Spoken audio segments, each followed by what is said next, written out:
ఇది స్వాతి సెంటర్.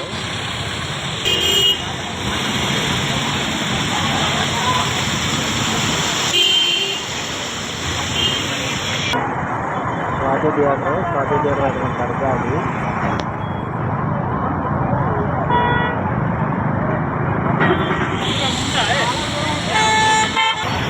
చూడండి వెహికల్స్ ఎలా వస్తున్నాయో. వాటర్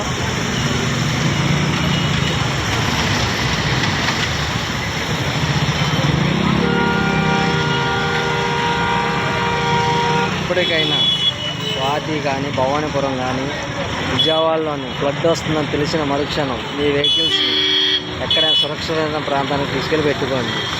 ఎందుకంటే వాటర్ వెళ్ళిపోతే లక్షల్లో ఖర్చు అవుతుంది కాబట్టి జాగ్రత్త పడి మీ వెహికల్స్ చాలా సురక్షితమైన ప్రాంతాల్లో పెట్టుకోవాల్సిందిగా కోరుతున్నాను.